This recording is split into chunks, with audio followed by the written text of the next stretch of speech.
Well, good morning and welcome to our Ontario Network of CAPC and CPNP projects annual presentation.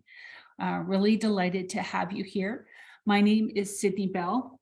I'm the program lead for the network, and myself, along with our coordinating committee co-chair Kim, are going to be chairing or presenting this information this morning. Before we begin, I would like to take a moment to offer an acknowledgement to the land and acknowledge that our network, the Ontario Network of CAPC and CPNP projects, offers gratitude and thank you to the First Peoples and other Indigenous peoples across the territories where we work, really for sharing and stewarding the land where we do our work with families. So we offer that gratitude.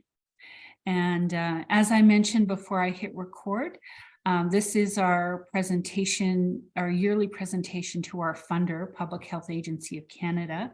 And I'm glad to welcome some representatives from Public Health Agency of Canada with us. We have Alana Paul, who is here. We have Tim Edis and Nancy Bolton and Blanca Serrano are on the call. I don't know, I think there might, Rosetta, you are also hello, welcome Rosetta. Is there anybody else from Public Health Agency of Canada? Michelle is here too. Michelle, hello Michelle. And I see Jack, hello, welcome. Really great to have you here. I want to pass on regrets from Henry Koo, who wasn't able to join us as well. I also want to acknowledge there are some coordinating committee members present here this morning. I already mentioned Kim, who you will get to meet. Maria from Central Zone is here. We also have Jocelyn from the Southwest Zone joining us, I see. Sunny from the Northwest Zone. Hello, Sunny is here. And Colleen, you're a past member. Sorry, I got distracted. But I'm glad to be here. Okay? Yes, And but it's just a matter of that's where we're going. Beautiful. Debbie Engel is here as well. Sorry, Sydney, somebody's not on mute. Yeah, I was just checking my list here. So if we could ask everybody to be sure to mute their microphones, and I'll just check and see if there's anybody here I can mute. Okay, thank you. So I was just saying hello to Debbie Engel. Stephanie is here from the Northeast Zone. I think I saw Rochelle's name on the list as well from the Northeast Zone. Did I miss anybody who's a coordinating committee member? Okay. Excellent. I'm here, Jason Brock from the East Zone. Jason, yes, hi Jason, welcome. And I think is that, and I want to also extend a welcome to all of our network members who have made time this morning to come and hear about our year. It's really great to have you here. And I think with that, Kim, I'm passing things over to you. Okay. Well, again, good morning, everyone. My name is Kim Grossklag, and I am the current co-chair of the coordinating committee. And it is so nice to see you all here today. I'll get right into it. And the Ontario network of the CAPC and CPNP projects is a virtual network connecting 160 plus CAPC and CPNP projects across Ontario. So the role of the network is to connect, inform, engage, and respond to support projects in improving the health and well-being of vulnerable children ages 0 to 6, their families and communities. So this role involves balancing three important facets. Number one, supporting network learning and development in a virtual environment. Secondly, strategy implementation to improve the health and well-being of young children. And thirdly, fostering collaboration among network members and stakeholders. So the work of the network is guided by the coordinating committee, composed of representatives from various CAPC, CPNP projects across the province in 5 geographic zones. So we've got the Southwest, the Central, Eastern Ontario, Northeast, and Northwest. Now, our 2025 renewal reapplication. So before we begin sharing our presentation of the successes and the challenges of our last year, we feel it is important to acknowledge information received in the recent PHAC update announcement. So our interpretation of the renewed vision and engagement plan is that this project, the network, will no longer be supported along with other non-service delivery projects. So we believe the loss of the network will have an impact on the type of work that can happen collectively to support vulnerable families. The network has its finger on the pulse of the realities and challenges in offering community-based programming to vulnerable families. The coordinating committee is able to gather information from projects, identify where projects need help, information and training, and respond by providing opportunities for gathering, brainstorming, learning from each other, or learning through virtual webinars. So at this point, we are wrestling with questions, including how will knowledge mobilization work? How will we be connected? Will we still have our weekly newsletter, our web connects, our zone gatherings? Will there be learning opportunities like webinars? We're looking forward to learning more as information is provided to us. So the role of the coordinating committee. So the coordinating committee members are representatives, as I was saying in the slide before, from all 5 network zones from across Ontario, as well as representatives from the funding agency, the Public Health Agency of Canada, and the sponsoring agencies, Camino Wellbeing and Mental Health, and Our Children, Our Future. The coordinating committee meetings are held monthly with a summer hiatus via web or video conference. And the purpose of these meetings is to plan, review, and coordinate initiatives to support the knowledge exchange and community building goals of the network.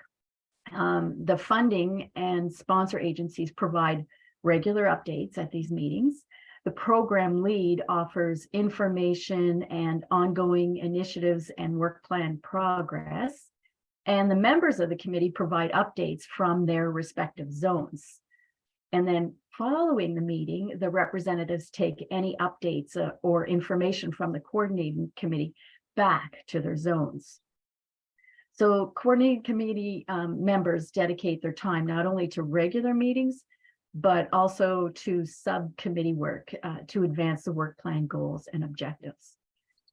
So that's the role of the coordinating committee. And next, I'd like to speak to the role of the network program lead. The program lead plays a crucial role and is an invaluable resource and support to the network of CAPC and CPNP projects across Ontario. This role not only has a direct impact on the people that work within the projects, but it also strengthens the work of the coordinating and committee and the zones, adding continuity, support, and guidance. As you can see here on this slide, this position has many responsibilities. The network program lead really is the glue that strengthens the work that we do, brings focus, builds momentum, and makes us stronger and more equipped to serve vulnerable families. Sydney, you're up next. Thanks, Kim. So now we are going to take some time to go through our the current 5-year work plan that we are engaged in.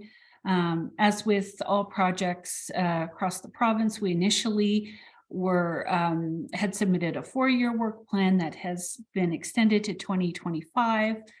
So what you're seeing here on this slide are the 4 identified objectives in our original 4-year work plan.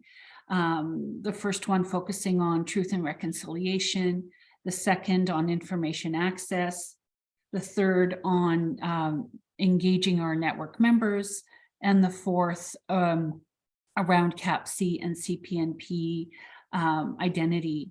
So what we'll do now in the presentation is just briefly touch on each objective and share some of the activities and accomplishments this past year for each objective.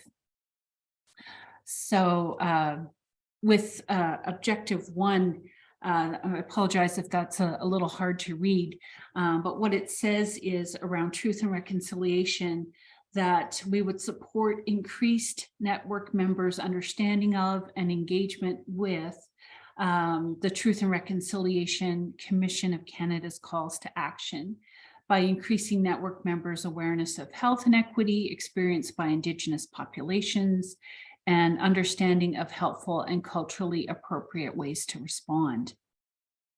So this past year, the coordinating committee looked for ways to ensure engagement with truth and reconciliation is ongoing and meaningful. And in response to what we heard back from our network members, we initiated we added to our learning circles by initiating an Indigenous teachings learning circle and engaged with a wonderful elder who joined us 4 or 5 times over the past year and offered wonderful wisdom. And we also did a follow-up survey with our members that has a focus on asking them to reflect on their knowledge and understanding of the calls to action and truth and reconciliation, as well as their engagement with some of our activities over the past year. We are now in the process of analyzing that second survey and hoping it gives us just sort of a comparison of where has the growth and learning been since the first year of our work plan. So additional initiatives around this objective include we offered a free intensive 4-week anti-racism training for our members. We developed a discussion guide that's hosted online that's accessible 24 hours a day to our network members. It has many resources that can help support, especially, in local communities or at zone meetings, encouraging, discussion around truth and reconciliation. And our annual conference now, we have developed a tradition of hosting a pre-conference Indigenous project sharing circle, which is a really enjoyable event, giving staff from Indigenous CAPC and CPNP projects to come together, have some discussion, and hear a guest speaker. And we thought we would share this quote from a focus group participant in our recent EDI project, just acknowledging that the truth and reconciliation is a learning journey for all of us. And we don't want it to be about, just ticking and checking a box. We want to sort of foster, the opportunities to always be willing to engage in discussion and awareness. So moving on then to objective 2, which is information access.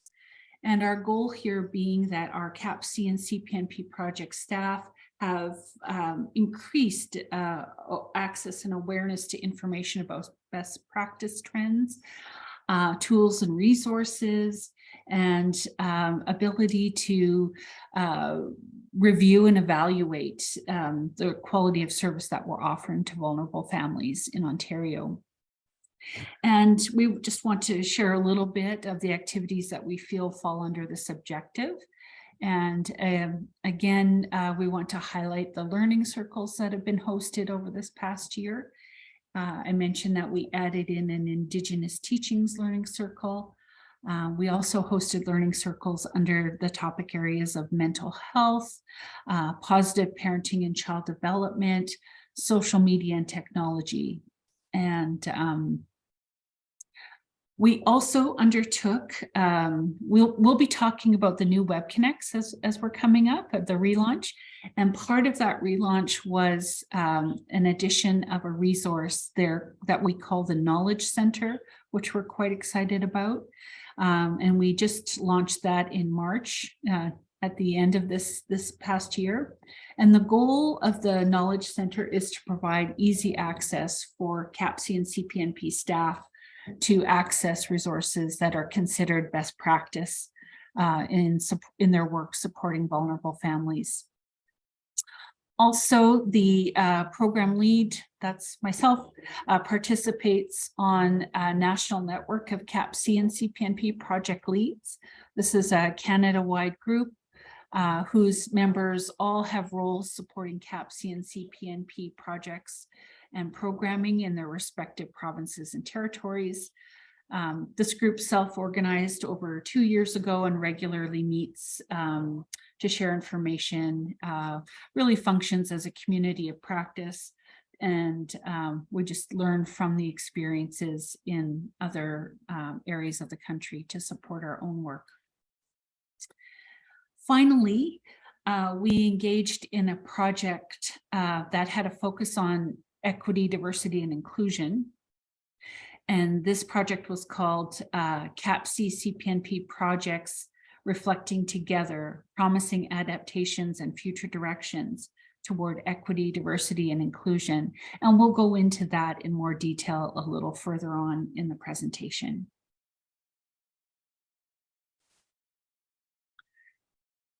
We hosted many learning events this past year, a total of 11 with a total of 333 participants. And on the slide, you see some graphics of just a few of those events. A couple of examples on the slide here, you see we hosted a webinar called Self-Regulation, the Fundamentals. It was a really popular webinar. And the opportunities were for our participants to learn the fundamentals of self-regulation and co-regulation with children.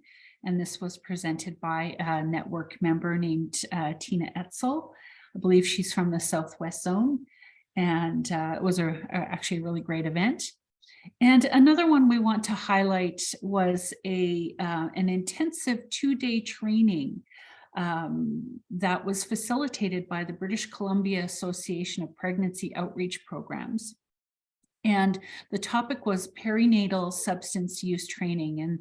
And this was a really unique opportunity that we were able to offer to 25 network members were able to take this 2-day training. And participants learned about best practices, research and resources with a goal of increasing their knowledge and know-how to support pregnant, postpartum, and newly parenting people who use substances. So that was a really exciting opportunity that our network members were able to engage with this year. Quickly, just touching base about our network newsletter. It's a regular missive that goes out to our members, usually weekly. Currently, we have 319 subscribers. In the past year, we sent out 69 emails. And what's of note this year is we've seen a substantial increase in our open rate. That's the people who get their email in their inbox and actually click on it and open it to see the contents. And we've jumped up from 27% open rate to 55% in this past year, which I think is notable and pretty awesome. I think that speaks to the engagement work that we've been doing, people having more awareness of the fact that we exist and that there are opportunities out there. So I'm going to, I believe, pass things back over to you, Kim, for objective 3. Is that right? Yep. Okay. Yeah. Objective 3. So that was all about network engagement. CAPC CPNP project staff have increased awareness of the engagement and engagement of network resources. So our zone meetings, our community of practice circles, our webinars, newsletters, and participating on Web Connects. And so, Next slide. Next slide. Okay. As part of the engagement, this past year was our 4th online free conference, and it has grown from a half-day event to almost 2 full days. Plus, we continue our yearly tradition of offering a pre-conference Indigenous projects sharing circle with guest speakers. So the CAPC CPNP annual conference, it is focused and it offers relevant topics to CAPC CPNP network staff across Ontario. It addresses issues vulnerable families are facing, and it hosts dynamic speakers and practical information. So this year, our theme was called Making a Difference, Real Help Right Here, Right Now. And we have some graphics in this slide. Some of the session topics were engaging fathers with a parenting workshop. We had a financial well-being workshop. We had an EDI evaluation project town hall, so presenting those results from that year-long EDI evaluation. And our keynote this year, which was amazing, was connecting with pregnant, postpartum, and newly parenting people who use substances. And that was enthusiastically received by attendees. And that was, if I'm not wrong, Sydney, that's the same organization from BC Pop, it's called. Yeah, that you that's spoke right. about earlier. They And offered that the- to training. Right, Yeah. right. So network members had the opportunity to hear from them during the conference, during the keynote, plus also that 2-day intensive training in March that I mentioned. Mhm, Yeah, it was pretty amazing. mhm. And then next, this is screen, the next slide, Sydney, the screen. Yeah, this is a screenshot of the newly launched Knowledge Center on Web Connects, which Sydney also mentioned earlier in the presentation. The Knowledge Center is a repository for accessing resources that have been screened for relevance and best practice indicators. So that's pretty new, but the Web Connects itself,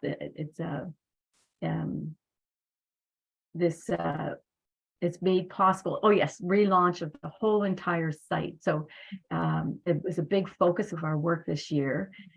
And it has been the development, design, and launch of the new Web Connect site. So this work was funded and spearheaded by the sponsoring agency for Web Connects, Our Children, Our Future. And the network program lead was highly engaged in all aspects of launching the new site, including its design, the site layout, and content generation. The new site has been received well by network members, and we anticipate greater engagement by network members due to the more user-friendly interface and mobile compliance as well. So yeah, it's a pretty nice site to go to now. The new Web Connects has become even more of a central tool that supports and connects projects to each other, as well as a multitude of resources. And it's just a central source of information with a focus on vulnerable populations.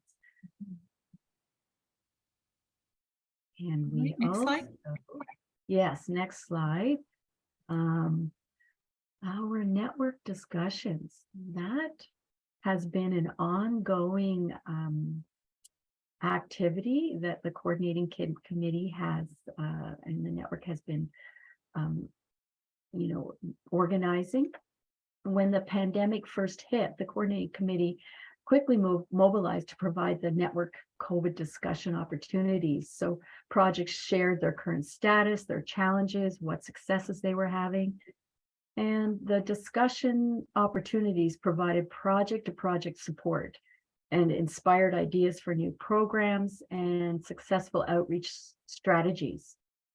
We heard from network members that these gatherings took the pressure off, and participants felt like they weren't the only ones going through this, and they were able to support each other, as you can see in the quotes here. This past year, these gatherings continued. So we had four gatherings with a total of 94 participants.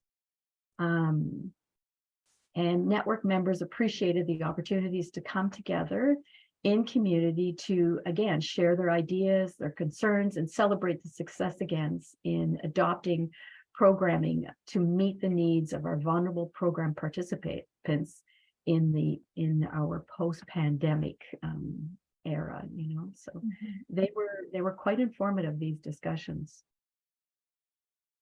And on to our next slide, the objective 4 was all around CAPC CPNP identity. So when this work plan was created, the coordinating committee made a commitment to support projects in navigating identity challenges. This has been an ongoing issue for many projects. Through conversations, focus groups, and surveys, we have determined our efforts would be more meaningful in supporting community and connection through the work of the zone meetings and a regular yearly calendar of events. So, for example, our annual online conference and the Mother's Mental Health in May and National Child Day in November.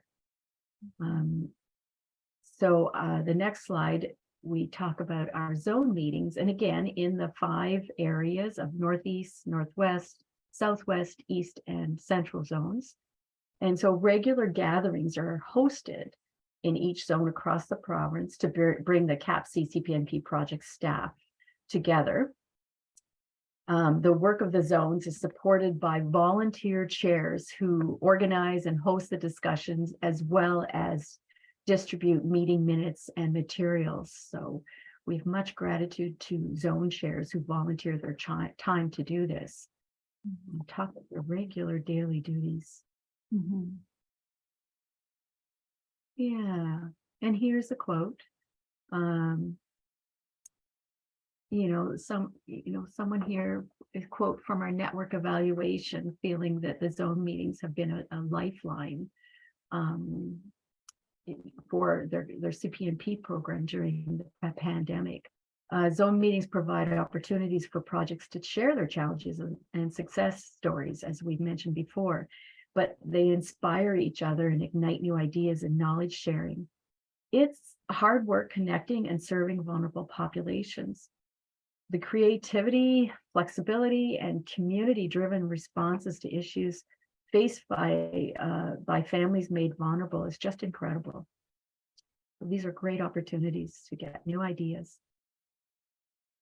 And our special events, these 4 special events hosted in our network over the last year, in addition to being learning events, they were also opportunities to bringing awareness to issues of interest to our network members. So we had 4 events, and in total, we had a total participation of 214 network members. In April, we hosted the Maternal Mental Health Awareness Day, and it was a presentation by the Canadian Perinatal Mental Health Collaboration.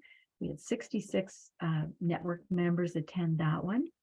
And in May, we, of course, had our network annual meeting presentation to PHAC. So this time last year, 39 people attended. In June, we had Focus on Fathers Sharing Circle. And with that one, we had a panel discussion with 36 network members attended that one. And in November, we had our National Child Day event, and we had a presentation made by T. Garnett from Sick Kids Hospital. And we had a total of 73 network members attend that one. Thank you, Kim. I think I'm taking over now. Is that right? You are evaluation. Okay. happy to chat about our evaluation activities over the past year. First, we'll just give you a quick overview of our network core evaluation activities. These are things we engage in every year. And also then we will, as I promised earlier, circle back and learn a little bit more about the special evaluation EDI project. That was a big part of our year this past year. Let's see here. What I will say is that we have a long-term and really helpful partnership with the Center for Community-Based Research, who support us in developing and engaging in, and then evaluating or analyzing our evaluation activities. And this past year, we invited input from our members through 3 surveys, one in the summer, one in the fall. And then every January, we send out a rather comprehensive survey to our members just to get their input on all of our activities and really try to get their advice on how we can best be supportive to them. We also host yearly focus groups, both with members of our coordinating committee and then also with staff or backbone focus group discussion, which includes myself and also representatives from, our sponsoring agencies being Communal Wellbeing and Our Children, Our Future as the Web Connect sponsor. And so the purpose of our evaluation efforts is to provide to the coordinating committee information to reflect on their work together in order to develop and strengthen over our work plan period, which is a 5-year period. So we sort of have 3 elements to our core evaluation. We assess what we do, sort of our processes that we engage in. We assess our impacts and value add of our activities. And then, of course, we look to ways that we can improve and be guided in our future directions. So happy to chat a little bit about the what we often refer to as our special project over the past, not just a year. It's been, I think, like 18 months in development and execution. And we're really excited about this project, that we really took some initiative. We sought partnership not only with the Center for Community-Based Research, but also with the Canadian Evaluation, oh, sorry, I had it here, the Evaluation Capacity Network. And we were able to successfully apply for some funding with them to explore how CAPC and CPNP are supporting and engaging in EDI, or equity, diversity, and inclusion across the province. And so again, this is the name of our project here up on the screen. CAPC and CPNP projects reflecting together, promising adaptations and future directions toward equity, diversity, and inclusion. So this project really created space for our network to explore the shifting diversity in communities that our projects serve, to capture success stories on how our projects are adapting to be inclusive and equitable, and then gathering ideas about how all of our programs can be even more equitable and inclusive. Network members engaged with the project through many ways to give their input. There were surveys, focus groups, there was an online discussion board, and a special shout out to 7 network members who participated on the steering committee and really gave of their time to move this project forward. And I'm going to share just a couple of slides from the town hall discussion that we had that shared the results with our network. And again, just this slide here, I won't read it. It just reaffirms again the research purpose, why we came together. Again, really about exploring those the shifting needs and the promising adaptations that are emerging in our projects. We thought it would be interesting for you to see the noted strengths that came out of this research project. You can see here on the slide that the study showed that the embeddedness and community of our CAPC and CPNP projects means that, you know, we are well known, trusted, and informed, and that was identified as a real strength. That our projects are highly adaptable and flexible, which allows us to respond to shift and respond to changing community needs. That our holistic approach is a strength for EDI, and our network resources equipped projects to better support families during turbulent times. Let's see, what else did I want to say about that? I think that really speaks for itself. The coordinating committee and CAPC and CPNP projects across the province, just that we're committed to ongoing assessment and growth to ensure the value and impact of our work. That was a really sort of, you know, quick snapshot into all of that. We have shared with the network both a summary report and a sort of fuller, more comprehensive report that is available to read. If anybody would like to read more and hasn't had access to these documents, just reach out to me and I'm happy to send them out. And they're also available on WebConnex. And I think with that, Kim, I'm passing it back to you. Is that right? Yeah, for the final thoughts. Yeah. Yeah, that's great. Yes, that seemed really quick for the EDI evaluation. There was so much into that. Yeah, but thank you, Sydney. Final thoughts. This has been a big year for the network with the relaunching of WebConnex and the EDI evaluation capacity project. In addition to our regular learning and connecting activities, in review of the work plan objectives, we can say the network is generally on track and meeting goals and objectives.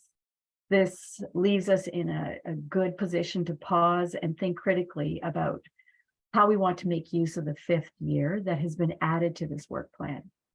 The EDI evaluation project and the Truth and Reconciliation surveys are important resources to help us inform the last 2 years of this work plan. I think the biggest challenge facing the network in the remainder of this work plan is the up and coming 2025 renewal. We see our focus as twofold. One, we will look to understand the role we can play to support projects over the next year and a half, navigating this shift. And secondly, as well as the reality of our own ending as our interpretation of the renewed vision and engagement plan identifies this project will no longer be supported. This will have an impact on the type of work that can happen collectively to make change that hopefully will become clearer as more information becomes available. One step we are taking is hosting a network discussion with program decision makers in June to be guided in how we can support projects during this uncertain time. So thank you for your time today. We hope you enjoyed our presentation and welcome any questions you may have.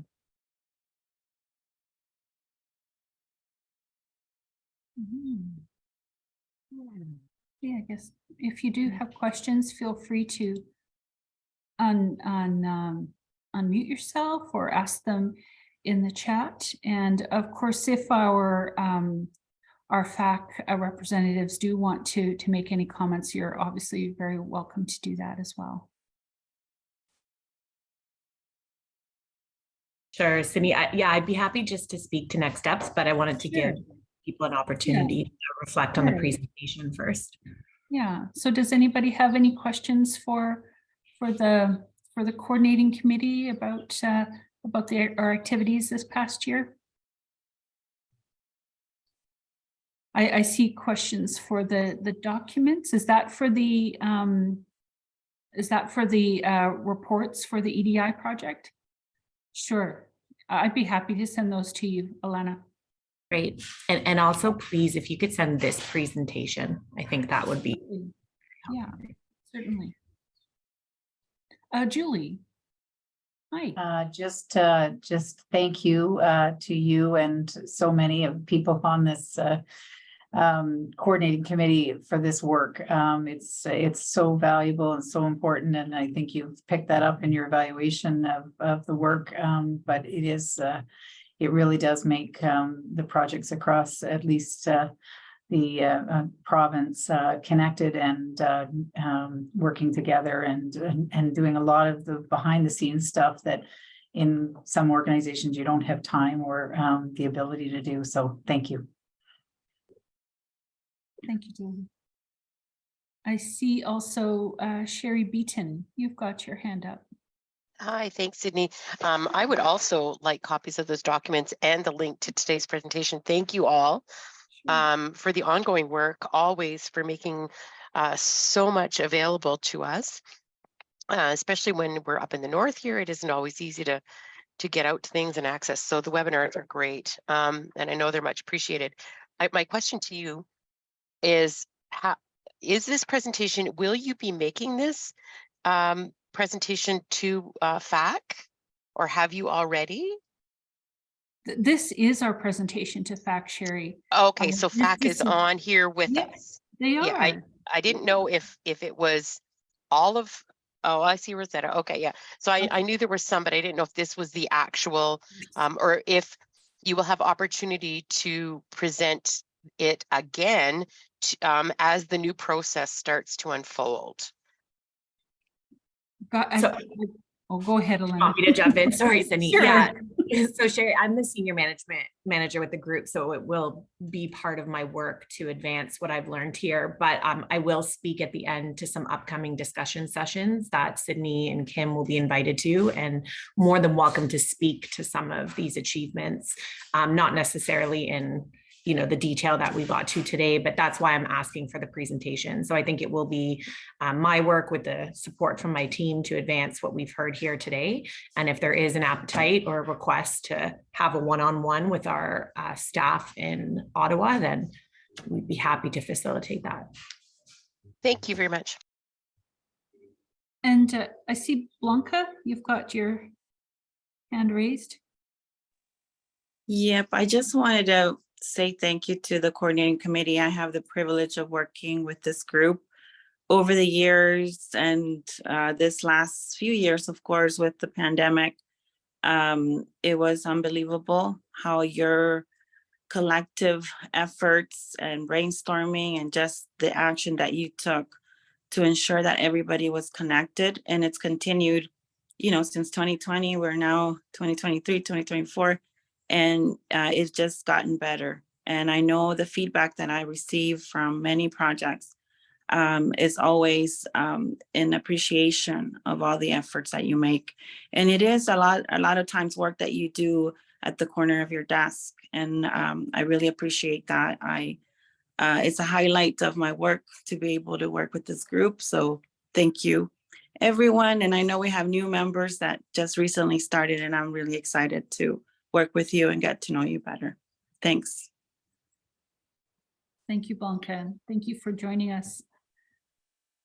Anybody else have questions before we hand over to Alana for some comments? Okay. I think we will, Alana, over to you. Sure, I won't take much time, and I echo everything Blanca just said. And I know I've been quite absent in the past 2.5 years. I was on an assignment for the pandemic, but kind of still keeping tabs on things. So I was very much aware of the spectacular work that projects did with the support of groups like yourself to navigate the pandemic, and then continue, like Blanca said, to incorporate some of the best practices. So now we're in this different period. We're getting back to normal, and we're also starting off on this journey of renewal, which I think, is challenging and new for everyone. So the best we can do is engage with each other the most that we can. So it might be worth it for us to just reintroduce the team. I know you're familiar with a lot of the program consultants, but just in terms of a managerial. So I oversee the public health programs unit, and we support the delivery of two different areas of programming. One is this very valuable area for early childhood development with CAPC, CPNP, and Aboriginal Head Start. And then we also support another area to reduce the spread of sexually transmitted bloodborne infectious diseases. So within our FAC family at Ontario, we have two managers. And in the past, I know you worked very closely with Sobia Ali. She has moved on, so we've had some actors behind her. Tim was acting for a while, and now it's Nancy Bolton. We have Blanca, who continues to be the lead for the CAPC CPNP file. And then our great program consultants, you have Michelle on the phone and Rosetta and Tim. Blanca is also program consultant, and we have a junior program consultant also with us today, Jack Sana. So you'll hear from us. We're here to navigate. Your program consultant is here to support you throughout this process. And in terms of next steps, I know everybody received a letter embedded within it, a short presentation, and hopefully you've been able to navigate that or reach out to your program consultant. So it also referred to some discussion sessions. So what you'll find are some invites coming into your inbox. We're going to hold 5 sessions for Ontario, and we decided to organize them into the very useful zones that you referred to. We find them extremely valuable. It's not a set in stone. People have to attend their zones, but we'll send each of the 5 invites to everyone and put the subject, south, north, etc. zones. The preference would be for you to attend your zone, and that's only because of numbers. So people have the opportunity to speak as much as possible. And we thought that people were quite familiar, engaging within their zones. But if you aren't able to attend that date that's related to your zone, you'll have the others available to you to attend. And then the 5th session is an Indigenous specific session. So all of the Indigenous led projects will be invited to the other sessions along with all projects, but have this specific session to join if that's their preference. The dates going out are June 15th, the 20th, 21st, 23rd, and 26th. We will send before the end of the week these invites, so you'll know which zone relates to them. I just want to give you a sense that they're starting kind of in 2-week time period. And they're a good opportunity for us to review the proposed changes together for someone like the network committee to discuss some of the concerns you had today, and for everyone to discuss concerns, questions, challenges. You'll also get a link with the invite that will take you to a small survey where you can fill out. There's just 2 open sections where you can kind of pre-populate some of your questions. So we and our colleagues in Ottawa are able to review those ahead of time, I guess, with the aim of really hearing what stakeholders have to say about the proposed changes. So that's kind of what's on the horizon. I think those sessions are going to be good. If you have any suggestions for them ahead of time, feel free to reach out to myself, Blanca, or Nancy, and we'll do our best to incorporate them. But again, thank you for your great work. I look forward to receiving this presentation. And as I mentioned earlier, I think it's a really great timing to hear this and for us now to try to share, what comes out of these networks on the horizon of renewal. So there's a very clear understanding of the impact. Thank you. Thank you, Anna. And thank you, everybody, for your time today. And just coming and being with us and hearing about the last year. And I guess just one final check-in to see if there's any questions or comments before we say goodbye. And I will certainly, send reminders and the notices that we get for the upcoming consultations. Do my best to promote those in the newsletter and on Web Connects. And Julie, you've got a. I didn't want to end your thinking, but a quick question to Lena. Thank you. that information. The dates you mentioned, since we're all central zone, is one of those dates already slotted for central zone? Or are you still working on those, that? Yeah, I think it was Nancy. Sorry to put you on the spot. Do you have that handy? June is just such a busy month because everyone wants I to do know. everything before July. You know, Julie, as I said, we're trying as much as possible to Yeah, no organize it, problem. I just, but if people I can't see. attend. their no, I date- just thought if you knew which one was already central zone, and since we're all central zone, you could tell us what, not the details, but and we'll wait for the email, but I just a little flag in my calendar. Wonder. Be good. Thank you. All right. And I think if that's everything, I see, you know, some gratitude coming in the chat. Thank you, Sunny. And I'm going to wish you all well for the rest of the day and look forward to our upcoming conversations. And again, thank you to our guests, to our representatives from Public Health Agency of Canada, to our coordinating committee members, and all of our network members for coming together. And we will connect again soon. Take care, everybody. Thank you. Bye. Thank you, everyone. Bye. Have a good day.